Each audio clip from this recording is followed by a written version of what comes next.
the thing about common knowledge is it is the nature of your relationships, your official relationships, including who you empower, who you disempower. When something is common knowledge, that is your official policy.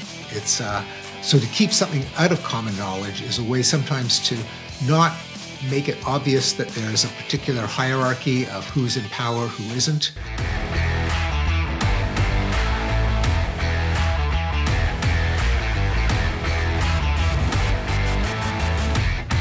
Stephen, thanks for joining me on the Order of Man podcast. Glad to have you here today. Thank you. I had thought that we have done another podcast. I think I must have thought that at some point, maybe 6, 7, 8 years ago, we had something scheduled and didn't do it. I was doing some research and I thought for sure you and I had done a podcast, but we have not. So okay. I'm honored to have you on the podcast. Well, me too. Here we are. Here we are. Well, you know, as I was looking through your book, when everyone knows that everyone knows, something came to mind. And it was Socrates who said, and I wrote this down because I wanted to get it right, the beginning of wisdom is the definition of words. And when I hear your subtitle, when it refers to common knowledge, I'm interested in the differentiation between common knowledge and common sense, because I think you make the distinction between the two. Oh, yes. And in fact, I have to confess that I'm using common knowledge in a technical sense. I didn't invent it, but it's just in the academic literature, so I had no choice. But in that technical sense, it doesn't refer to the way everyone uses the word common knowledge. That is something that is widely known, like conventional wisdom.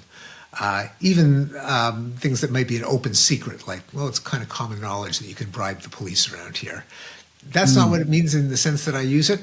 Common knowledge refers to not just everyone knowing something, but everyone knowing that everyone knows it, and everyone knowing that, and everyone knowing that ad infinitum. So what common knowledge means is I know something, you know it, I know that you know it, you know that I know it, I know that you know that I know that you know it, etc. So that's the technical definition of common knowledge.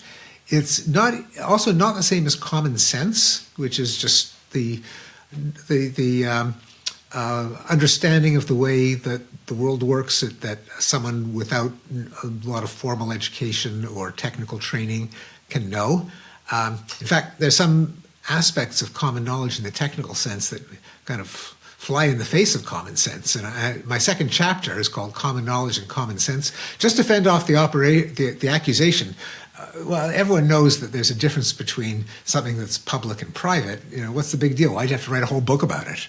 And so in the second chapter, I explain why, no, it's actually way more subtle and non-obvious than you think. There are actually some mathematical theorems about common knowledge and how it differs from widespread private knowledge that I walk the reader through, first because they're just kind of mind-boggling, but also to defend myself against the idea like, you know, there's a book in that? Yeah, so it's why there is a book in that.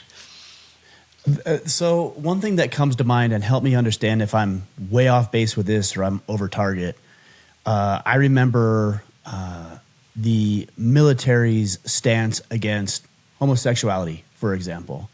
And the policy was don't ask, don't tell. So I know that you're gay, you know that you're gay, you know that I know you're gay, and yet we're still not going to talk about it. Am I over target or am I missing the boat here? That's a great example. And, you know, now that you mention it, it makes me kick myself that I didn't include that in the book. I did include the concept of being in the closet, which is kind of the same idea. Sure, by the way, right. You know, a lot of common knowledge sounds like impossibly convoluted, abstruse, like, you know, who actually literally thinks I know that she knows that I know that she knows. But often we don't have to. We have metaphors of something being out there, in your face, on the table, out of the closet. That is, whenever we refer metaphorically to something that is publicly visible or audible, that is, I can see it when you can see it and we can see each other seeing it, that's how we talk about common knowledge in ordinary conversation. And out of the closet or living in the closet are good examples. But the don't ask, don't tell is a perfect example of that. Yes, I know that he's gay. He knows that he's gay. He probably knows that I know. I probably know that he knows. But do we know that the other one knows that we know that we know that we know. There you could start to get some deniability. And that changed the kind of official stance of the US government that we disapprove or we don't reward homosexuality, even though we also want to be fair to people. We want to have the biggest pool of manpower that we can get. So a lot of hypocrisy, and that's a great example, consists of keeping something out of common knowledge that is private knowledge. Well, so with that example, so I take a little bit of issue with that. And I'm curious what you say about this, because you said we don't reward it. But why would we? We don't reward anybody for being straight. So there's no reason to reward anybody for being gay. And so is that hypocrisy, or is it actually just more of a level playing field and we're not going to base merit on your sexual preferences? Well, yes, that's the ultimate justification for officially not discriminating against gay people. In that era, though, when the government actually treating gay people equivalently to these straight people was itself controversial, particularly in all-male environments like the armed forces, where there were some people who were just squeamish about the idea. And I think it was Clinton who kind of split the difference by saying, we will accept gays into the military as long as they don't acknowledge that they're gay. So that people, whoever had reservations about them, Clinton himself not being one, but it was a kind of accommodation to them. Well, what do you think makes it hypocrisy, though? In that instance, or maybe other instances, and maybe, we're looking at it through the lens of one avenue, right? Maybe there's an infinite number of avenues where this exists, but what makes it not hypocrisy if we're choosing not to acknowledge something that may be an immutable characteristic or a certain behavior that doesn't apply to the meritocracy of the environment that we're dealing? Why would it be hypocrisy? Oh, well, either gays can serve in the military or they can't. And with don't ask, don't tell, you're accepting the idea that gays can serve in the military as long as you don't publicly acknowledge that gays are serving in the military. So the hypocrisy is between what you're doing and what can be said about it. Are there other avenues where this? I'm just having a hard time wrapping my head around that. And I'm just wondering if there's other avenues that we could bring into the conversation that maybe illustrate the idea of hypocrisy, because being homosexual and being straight, to me anyways, doesn't really tell me whether or not a soldier, for example, is capable of performing the duty. No, so of course I would not. consider that not hypocrisy. Well, I agree, and probably the vast majority of people agree. But you've got to rewind the tape to the early 1990s, in which there were Right, sure. and it was in that context that there was the policy. It became ridiculous, and so it was rescinded. And it's not even an issue And anymore. I was 10 in the early 90s, so that wouldn't have been on my radar at that point. Right. So, I was older than 10, and, it seemed kind of silly at the time, but better than the alternative, which was keeping gay people out of the military. So it was kind of a compromise of, you don't make the people on the right, particularly fundamentalists who treated the laws in the Bible as necessarily correct, Catholics for whom homosexuality was a sin. And so it was a way of saying the US government is not giving you guys the middle finger in doing something allowing something that you guys think is sinful.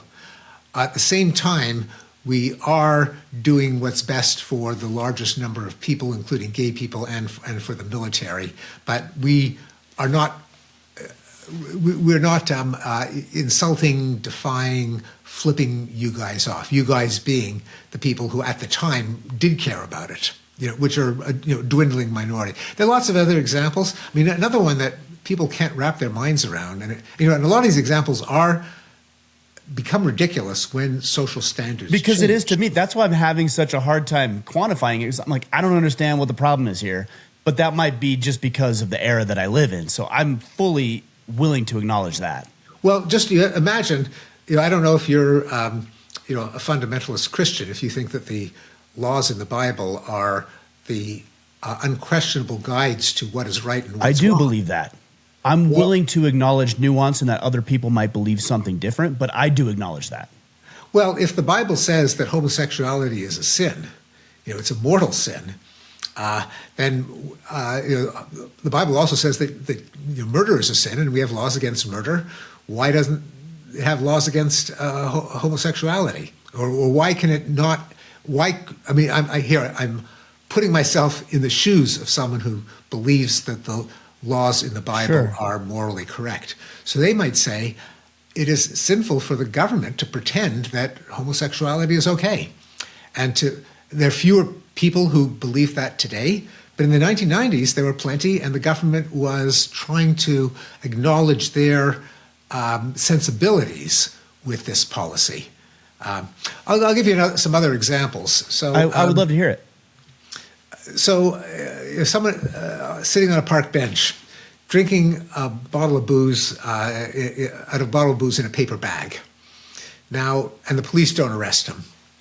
Now, he's not fooling anyone. No one drinks, Diet Coke out of a paper We know bag. what it is.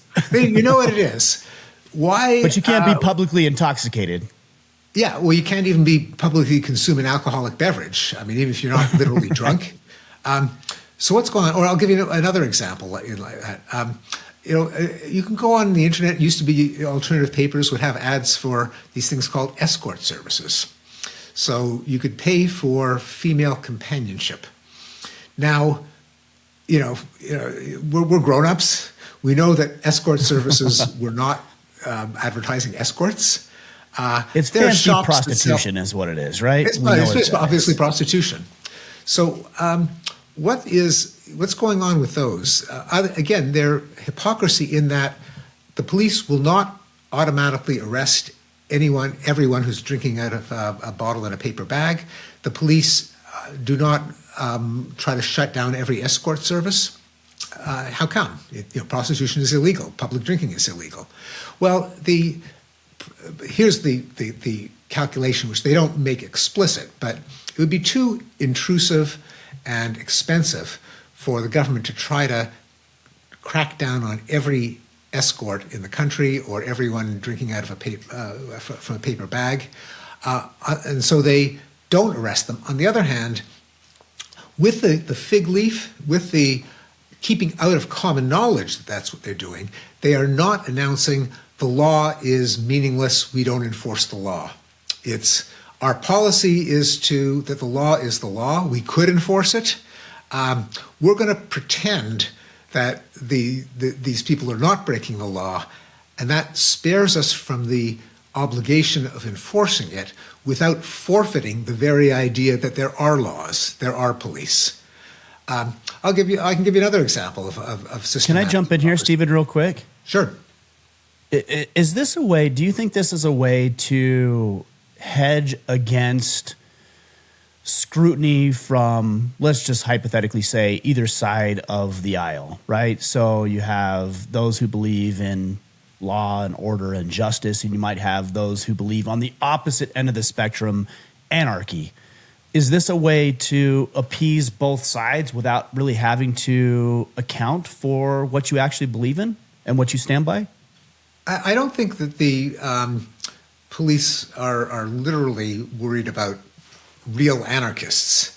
They could be concerned with people who say prostitution should be legalized, for example, and that it is unjust to arrest people for consensual acts in private.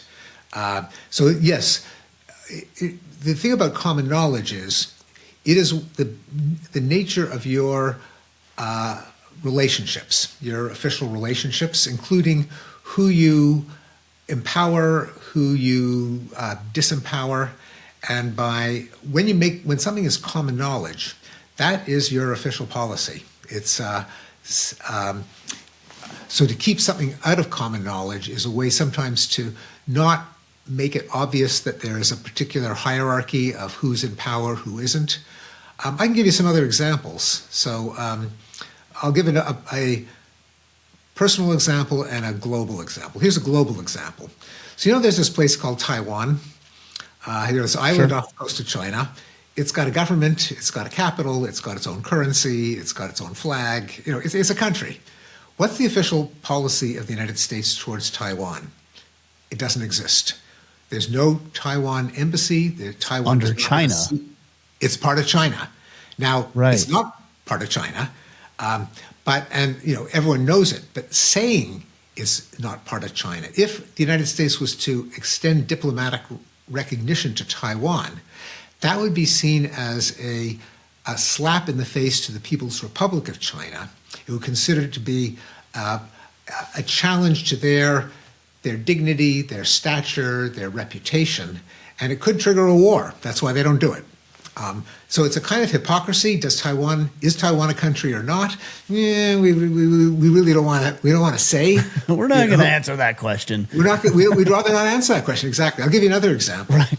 Politicians do this all the time, right? They do. We actually know it as politicking. So. Exactly. And in a democracy, they kind of have to because they can't make everyone happy. And so they'll sometimes, they'll dog whistle, they'll sidestep. I have a chapter called Weasel Words in when everyone knows that everyone knows. I'll give you another example. The politician is suffered some setback, and so he resigns to spend more time with his family. Now, right.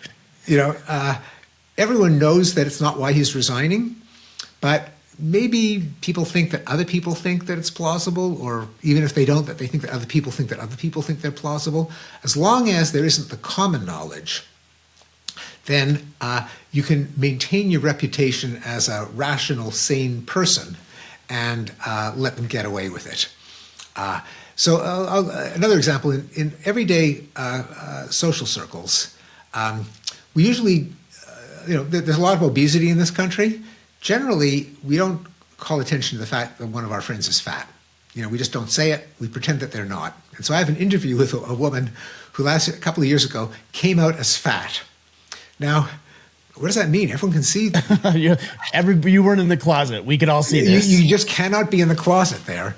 But right. People pretend, they act as if the person is not fat, even though they can't believe it themselves. They can't even believe that other people believe it, but maybe they believe that other people believe that they believe that other people believe it.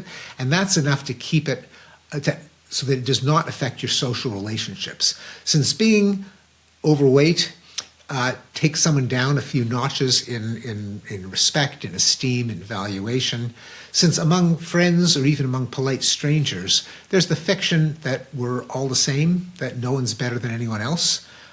Noting that someone is fat would challenge that common knowledge assumption that makes friends friends. And so you don't say it out loud, even though you know it privately. Now, this woman, her name is Lindy West, thought that this, as with many cases of hypocrisy, sometimes you get to the point where you want to say, cut the crap, let's just say it. The attempt to keep the private knowledge private gets to be so much of a burden and an exertion that you're willing to pay the price of the being seen as less desirable, less lower in status is worth the price of no longer indulging the hypocrisy. And in relationships, in marriages, sometimes you get to that point where there's a kind of common understanding that say one of them defers to the other because they want to avoid a fight. So one spouse just always gets their way. They stand their ground because they think the other spouse will give way. The other one gives way because they think the first one will stand their ground. And that can keep them from bickering and fighting and screaming. But it may come to a point where the one who's always getting the short end of the stick says, enough is enough. I'm actually going to say, look, you're exploiting me. I'm doing all the giving, you're doing all the taking. Now that can be unpleasant. It can lead to awkwardness, even fights, even outrage. Sometimes you get to that point, and maybe we'll get to that point with Taiwan at some point. But we're not there yet, and it's probably a good thing that we stay hypocritical. Okay, so that's what I was going to ask you. So you said it's a good thing, and I would agree with that to an extent. The analogy that I would use, and I often cite this as an example. Your wife comes out, you're going to go on a date this weekend, and she comes out and she's wearing, a particular dress or a pair of jeans. And she says, does my butt look big in these jeans? Right. No sane man would ever say, yeah, your butt looks huge. You should not wear those. But that said, how about this one? Do you think she's pretty? Do you think she's beautiful? Oh, that's a good one. Right. Another good one. Better to avoid that, right? But also, I don't know if that's entirely true, because I think if she came out to me and she was wearing those jeans and I didn't particularly like those or they weren't flattering, that I would say, as the role of my responsibility and duty as her partner, is to say, hey, those aren't the most flattering. Or, yes, she is attractive, but not nearly as good looking as you. Like, I think there's a way to do this diplomatically, and I question whether or not in the micro or the macro, if this is a net benefit or a net loss to be willing to be honest, is what I would call it. No, you're dead on. Now, you don't want to be honest about everything all the time. Fair enough. What you're talking about, that is calibrating, especially since there are conflicting goods here. On the one hand, you want to preserve the harmony of your marriage, and so correct. Saying something negative about the other person kind of pollutes that understanding that each of us wants to make the other one feel good about themselves. That is true. What's also true is there could be worse consequences if you do something compromising in public, and your spouse might be able to prevent you from doing that. So what is the right thing to do? Well, there's no single answer. And, we have words for the ability to weigh these things, these trade-offs. We call it tact. We call it savoir-faire. We call it social skills. We call it not being, on the spectrum. All those things of, all those things of being kind of a socially skilled grown-up are questions often of weighing. Should I bring it into common knowledge, or are we better off keeping it private in the closet? That's it. So I had a really interesting conversation with my girlfriend last night. We had done a ton of work around the house, and we were sitting on the couch and just thinking about what we needed to do next. And she said, these drapes in this, we were in the basement. She said, these drapes in here are horrible. And I said, yeah, they're grotesque. Like, they are bad. I don't like them. And I was worried because I thought, well, she picked those drapes out. So I was a little worried that maybe I was being insulting, but not much longer. She said, you know what? I'm really glad you told me you didn't like those drapes. Now I know I can trust you. Oh, yes. Right. And that was a good lesson, because it is important to be honest with tact, with savoir-faire, like you said, but also be honest. How do you develop, and I'm just talking about on the micro, personal relationships at this point, not macro like politics or foreign affairs or things like that, but how do you develop as a man the ability to navigate the nuances between truth and honesty, unbridled, or with a little bit of filtering? It's a great question. There's always got to be some filtering. Someone who always says what's on their mind is, I don't know if you could, I won't use the word, I don't know what the norms are for your show, but we say it, get after it. You're an asshole. Always says what they think. And there's sometimes situation comedies and movies that actually play out a hypothetical world in which someone or everyone has to be honest all the time, like the Jim Carrey movie Liar Liar. And right. It's often it's kind of funny just because we know a normal person doesn't do that. How do you learn these skills? So some of it is you make mistakes, you learn from your own mistakes. You try it once, you'll never try that again. Better still to learn from other people's mistakes. So that's what a lot of conversation and gossip is. Some friends get together. Oh my God, you won't believe what happened to me. I'm really in the doghouse. And then you listen to what happened to them, and you kind of take mental notes, or you talk to a member of the opposite sex and you get it from their point of view. The thing about getting inside someone's head, this is really a book about It's not only about getting inside someone's head, it's about getting inside someone's head when they're trying to get inside your head or get inside a third person's head. And the thing is that every normal human does that. We actually have a word for people who can't do that. That's what autism is. An autistic person can't figure out that other people have thoughts and beliefs that are different from their own. But how much have you studied autism, by the way? Have you dived into this very much? I'm very curious about this vein of conversation.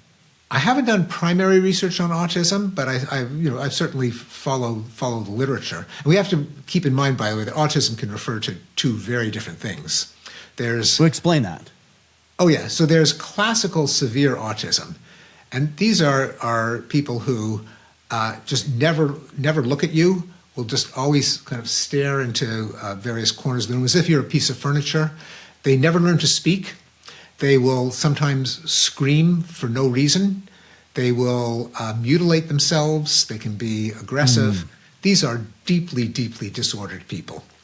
Then my mom was a elementary school teacher, specifically in special education, and she has students that she's actually still in contact with who would be more closely what you're defining. And there's a clear diagnosable difference there. And then you have others who are just socially awkward. And we just lump them into autism, and I'm not sure that really is autism.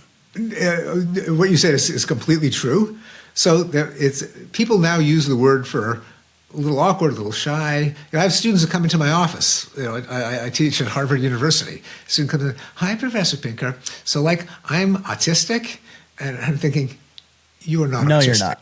But now Exactly. everyone. So we got a kind of a culture of victimhood and disability, where weirdly there's kind of you can gain in status if you have some diagnosis. I mean, this is a strange development of the last couple of decades, and it's responsible for a lot of the so-called autism epidemic, namely people who would not have been categorized as autism 30 years ago. Now, they call themselves, or they'll find some counselor who's willing to call them autistic.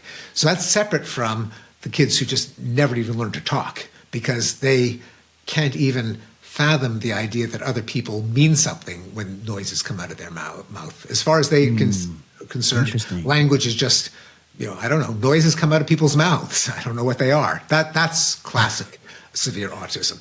But anyway, other than those, all of us think about what other people mean, want, believe.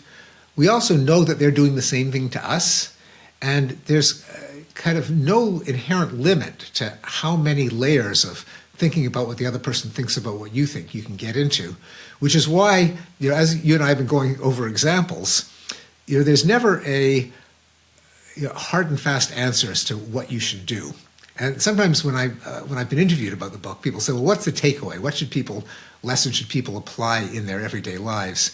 And it's impossible to answer just because every situation, the other person might know what you're thinking about what they're thinking. They might take that into account.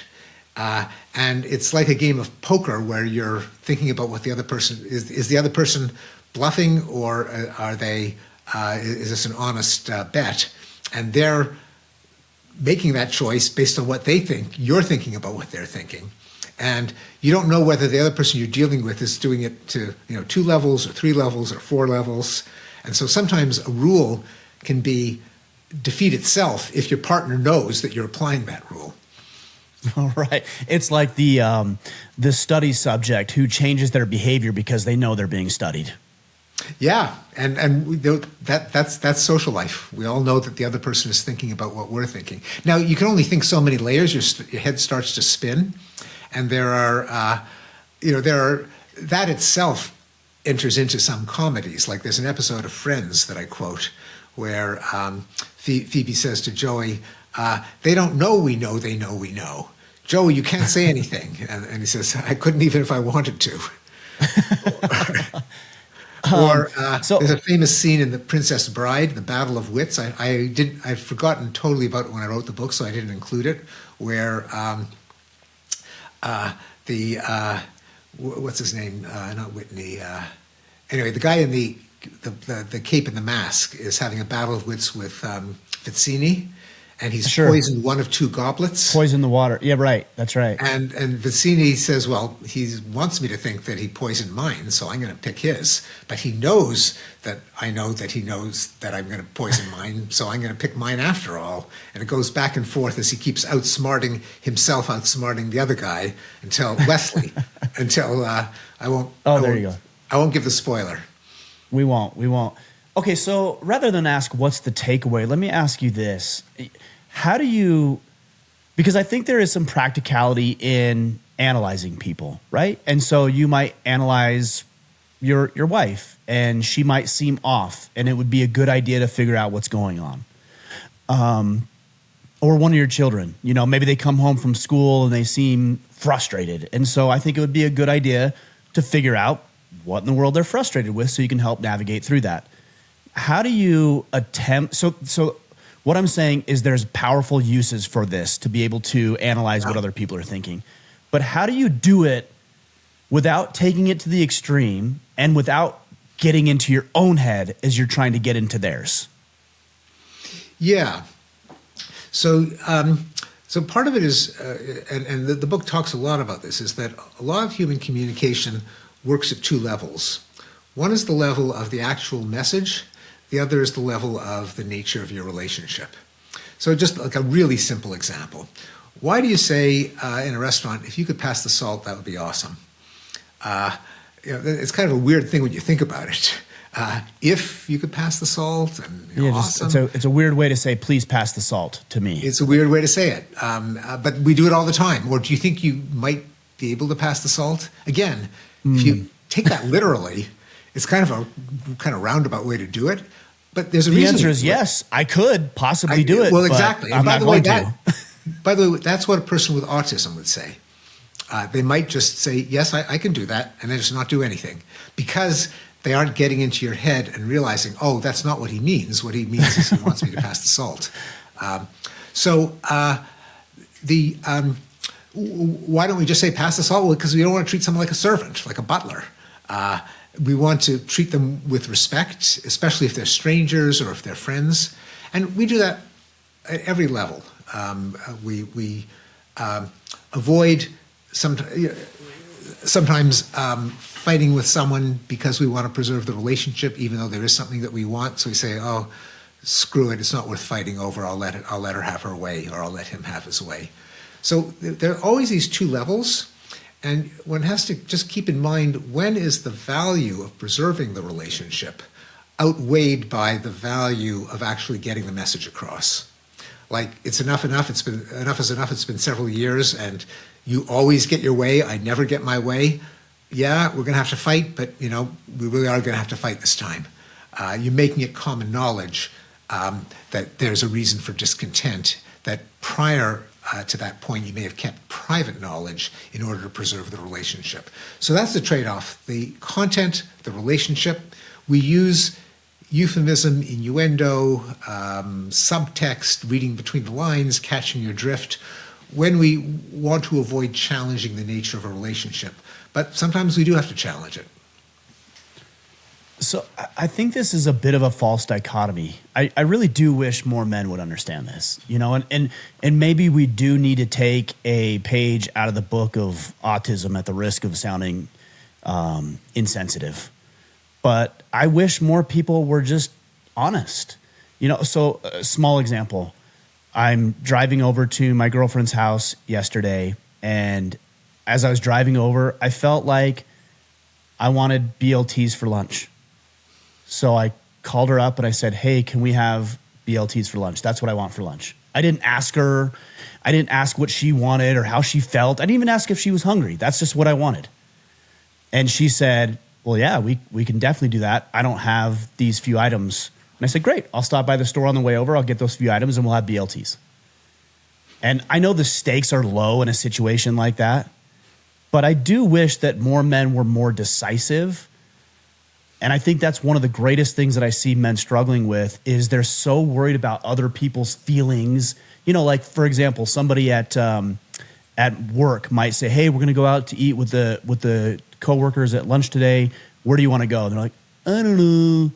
What do you think?" Even though maybe they want to go for sushi, but they won't say it. It's like, just say it. Okay, so let me tell you a story about that. No, you're right. There can even be. So in the case of just two people, there is again there's a trade-off. You want the BLT, but it may be that if she didn't want a BLT, and every single time you ended up with a BLT because you're going to make a fuss and you're going to be high maintenance and she's always compromising, then you might win because it's common knowledge that you get your way. She doesn't. You stand your ground because she's going to give way. She gives way because she knows you're going to stand your ground. Better to come up with some solution than to constantly be fighting. So a lot of couples do that until because the equilibrium of one always deferring to the other prevents the fight. But then one day she just ups and leaves. She walks out the door because if there's no way that she can ever get her way, then she has no choice but to find another partner. That's what happens when you're in an equilibrium where one person is dominant, the other is subordinate. So that's not one thing. Okay, but you're right, though. You bring up a really interesting case. It can be pathological in cases where I'm going to use a fancy word now. So the fancy word is pluralistic ignorance. That's when everyone thinks that everyone believes something and no one actually believes it.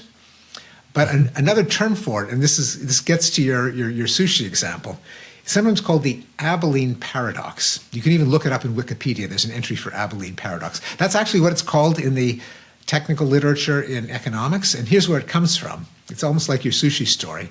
So an economist remembers a time in his childhood. He grew up in Kansas, and it was a hot summer day. They didn't have air conditioning. They were bored. They were in a small town, miles from anything. They were sitting around the porch, and someone says, "Well, I don't know, maybe we could go to Abilene, drive to Abilene." So they get in the car and they go on this long, bumpy, dusty, hot ride to Abilene. No one has a good time, and they schlep all the way home. Everyone's miserable. And someone says, "Well, I don't know if it was such a good idea, your idea of going to Abilene." They said, "I didn't have the idea of going to Abilene. I thought you had the idea of going to Abilene." And everyone thought that everyone else wanted to go to Abilene. No one wanted to go to Abilene. So that's the Abeline Paradox. And that can happen in an entire society. And that's how dictatorships work. They force an Abeline Paradox. Everyone hates the government, but everyone's afraid to be the only one who stands up and says they hate the government. And so everyone, because no one is willing to say they hate the government, everyone thinks that everyone else likes the government, and no one does. And that's why you can get regime change when people show up in a public square. Everyone now sees everyone else, or if there's a public article that in the press, suddenly that can generate the common knowledge, and then it's game over for the government, because no government can control millions of people if the people all act together. That's why repressive governments don't allow freedom of the press or freedom of speech or freedom of assembly. They're afraid of common knowledge. They're afraid of everyone blurting out what they all privately thought. Once it's common knowledge, they can challenge the government. Now, you're talking about a much smaller scale, of course. Sure, but that can happen. Where if people feel, here's the key ingredient. If you feel that you'll be punished for speaking out, then you don't speak out. Then other people don't know what you're thinking, and so they don't speak out. And it's also another word for it. I'm going to give you a third term: a spiral of silence. The more people are silent, the more other people think that they're the weirdos, and so they're silent, and so everyone else is silent. Anyway, that's why we have freedom of speech. Yeah. That's why we have freedom of the press. So a couple things come to mind. This is the whole theme behind the emperor with no clothes. I mean, this is obviously the story. Perfect. Bingo. The other one that comes to mind is I saw a study. I'm using that term liberally. A study where an individual walks into a health clinic and there's 2 or 3 people sitting in the waiting room. Tell me if you've seen this. And Every 5 minutes or so, the individuals, the two that are already sitting there, they're part of the study, stand up and they start clapping or whatever. I can't remember exactly what they do, but let's just say they stand up and start clapping. The individual who's not part of the study comes in and sees this for 3 or 4 or 5 iterations, and then by the 4th or 5th iteration, they start standing up with the other individuals and clapping for no good reason. Now, here's the interesting thing. The 2 people eventually get called into the waiting or called into the doctor's office, and they leave. Those are the 2 people who are part of the study. The other individual who is not part of the study continues the behavior, so much so that new people who are coming into the office that are not part of the study continue to stand up every 5 minutes and clap or do whatever it is they were conditioned to do. It's such a fascinating thing about human behavior. It is. So I had not heard of that study, but I totally believe it because there are lots like it. In fact, there used to be a television program. I think it was when I was a child called Candid Camera. I think it's been revived every once in a while, but there was a classic show that ran where they would stage the Candid Camera would be a hidden camera, which wasn't so trivial in the 1960s when cameras were that big. So they had to go through a lot of work to hide it. But they would hire some Confederates, some stooges to do something, and they'd watch the behavior of the unsuspecting innocent person. And it was made into, some of the highlights were made into a film called What Do You Say to a Naked Lady? Where in one of the episodes they had a woman, and you couldn't get away with this today, but they did it in the 60s, where a naked woman would just appear somewhere and they just film everyone's reaction. But in this one episode that I remember, like your experiment, someone applied, they posted a job ad, and the applicant came into the 3rd floor of an office building in the waiting room. All the other applicants were there filling out questionnaire on clipboards. Then all of a sudden, all of the other job applicants who were in reality hired by the crew stripped down to their underwear. And what would happen is, whoa, the real job applicant, he would strip down to his underwear. Didn't need an explanation. Whoa, really? You just do what everyone was doing. And again, we take our cues from what people around us are doing. No one's smart enough to figure everything out by themselves. And it can lead to, as we've been talking about, a pluralistic ignorance. So that's not common knowledge, it's common misconception with private knowledge. And there are a lot of real life cases. So in fraternities, we interview every frat bro, and he'll say, I think it's really stupid that people drink until they puke and pass out. But what can I do? All the other bros think it's cool.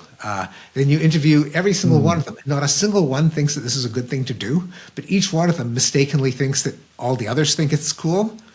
I'll give you one other example. In Saudi Arabia, this repressive regime, you interview men individually, and they say it's kind of ridiculous that women can't work, that men won't let their wives, drive or have a job.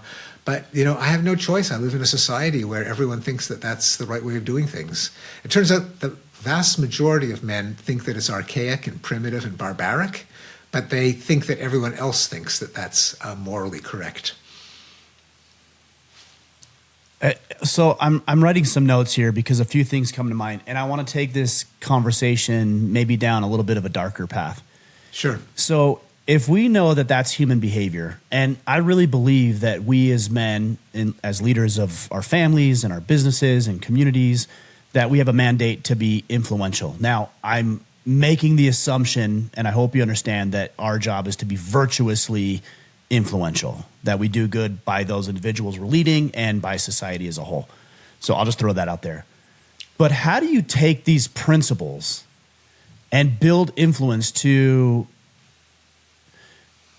influence individuals to move in certain directions? And again, I'm saying that I want to reiterate that we have to have virtuous and noble intentions, but how do you get people to move in the direction that's going to be good for them and others? Yeah, it's a big challenge, and it's an important challenge. Are you referring specifically to males, men? Men as leaders, but you might be working with your children. You might be working with your wife or your significant other. You might be working with women who are coworkers of yours? Yeah, no, I think it's a central question, and I'm often compared to my fellow Canadian and fellow former Harvard professor of psychology, Jordan Peterson, who has been an influence to lots of men, best-selling author, and I one time my 18-year-old nephew said, "You know Jordan Peterson?" The most I impressed the hell out of him that I knew Jordan Peterson. I'm sure it did. So he sold millions of books, with sometimes kind of banal messages like clean your room and be on time and stand up straight. And I do think that young men are today kind of desperate for some positive model that a lot of kind of female-dominated spaces think of malehood, masculinity as some kind of pathology, toxic masculinity. On the other hand, a lot of the models that they get from politicians, from athletes, from popular musicians, from TV are not particularly admirable. And so there is a hunger, which I think Jordan fills, for how do you be in the 21st century the kind of man that you respect and that deserves respect, not just that you're not a bully. And we need notions of there's a notion of a gentleman in when I was a kid, or to use there's a Yiddish word, mensch. A mensch is a man, but a man who is dignified, in control of himself, considerate toward others, respectful toward others, respectful toward women, worthy of admiration. It's a real compliment to be a mensch. If you call someone a mensch, that's the best thing you can say about them. I think we need to reinforce the notion of a mensch, and that is for men to cultivate traditional masculine virtues like courage, like dignity, like self-control, like self-reliance, strength in the presence of adversity and threats, ability to control your emotions, respect for women. These sound a little old-fashioned, and to connect them with being male is itself almost considered sexist or misogynist in some circles. But I think we can't leave young men with just nothing to strive for, no positive role model to achieve. There's a great anthropologist named Margaret Mead, famous person in the 20th century. She was way ahead of her time, just in being a woman who would go out into Samoa and New Guinea and Borneo by herself to study these people. She wrote a column. One of the things she said, and a great feminist in her era, but she said every society faces the challenge of civilizing their young men. And she noted how some of the tribes that she studied would have these ordeals where men would be thrown out into the woods with nothing, but they had to fend for themselves, or they'd be in ordeals where they'd be tortured and have to withstand the pain. She wasn't suggesting we do that, but she said that young men can be a real force for destruction, especially when they get together in gangs or armies, and that every society has to figure out how do you channel male energy, ambition, sexuality to constructive ends. And I think in our efforts to empower women, which I think has been a great thing, but we've kind of forgotten young men. We've got to figure out how to inspire them to be both have masculine virtues, but respecting women, respecting themselves, being positive forces in society. Yeah, I mean, I hope that little speech was relevant to your question. No, it was. I think it's important. I'm gonna go back to something I heard when I was little, because I watched this movie and I can't even remember what it was, or maybe it wasn't even a movie, but a quote by John Wayne, and it said, "You have to be a man before you're a gentleman." And I think that's the point. So Margaret Mead, as you were talking about, I don't know anything about her, but I think when you had said that young men are thrown out to fend for themselves, I don't know what she said, so I'm not going to say that she said this, but that isn't accurate. When you look at the way young men historically have been initiated into manhood. It's not that they were thrown into the lion's den by themselves, is that they were pulled from the village, they were pulled from the women, and they were given instruction under the guidance of the elders, under the guidance of men. There's another quote that says, every child must be embraced by the village or he'll burn it down just to feel its warmth. And I wish that more of us understood that we need to take the unbridled energy and masculinity in our men and not tamp it out, but refine it, hone it, use it for productive outcomes, like you said. I wish more people understood that. I think the world would be a better place if we did that and stopped focusing on toxic masculinity and asked ourselves, how do we harness that for productive outcomes, not just do away with it completely?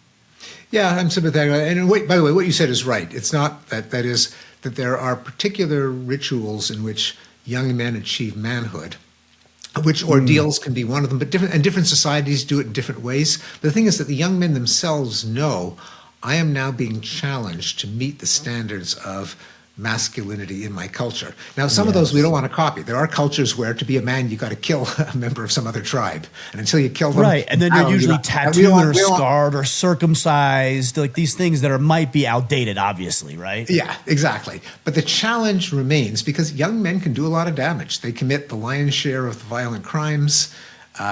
They can raise hell, and pretending that they're the same as girls is not the answer, because there's a lot of variation, but on average they're not.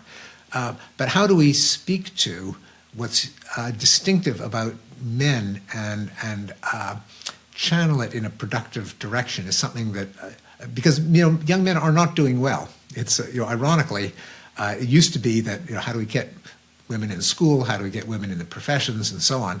Now the problem is the men are dropping out of school, the men are unemployed, the men are smoking weed and watching video games and getting into trouble. It's a challenge that our society really has to take seriously. There's no easy answer, but we've got to. I think we do need to think about it. Yeah, Douglas Wilson once say, if boys don't learn, men won't know. And I'm afraid that our young boys aren't learning. And now we're going to have a generation of young boys, millions, literally tens, if not hundreds of millions of young boys across the planet who don't know what it means to be a man. And therefore, we're scratching the surface on the dangerous and dire times that we will be facing if we can't turn this tide around. Yeah, it's a question of not turning back the clock, because you can't turn back the clock. And we're living in a world in which women are rightly empowered, and they have to be respected, which I think past generations did not do. But still, there can be a vision of modern 21st century masculinity that's perfectly respectful of women, that acknowledges them as peers in any sphere of life in which a woman wants to excel, where women, being different from men, have different emotions, different expectations that a competent man has to take into account. Women's sexuality and men's sexuality aren't the same. It's amazing that we get together, but they're not the same, and that's something that any grown-up should be aware of. And the idea that that being a man means disrespecting a woman, demeaning, dominating, that's not going to work in the 21st century either. So it's something that we need a version of masculinity, as you put it, that will cultivate, grow, nurture the traditional masculine strengths in a world in which women are going to have and ought to have political and economic equality. Yeah.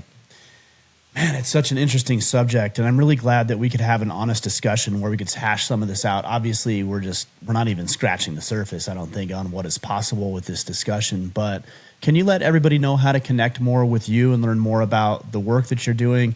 I'm very fascinated with this dichotomy between being ruthlessly honest and compassionately tactful. That's the best I can come up with right now. You put your finger on it. That's exactly right. That's what the book is about. So the book is When Everyone Knows That Everyone Knows, Common Knowledge and the Mysteries of Money, Power, and Everyday Life.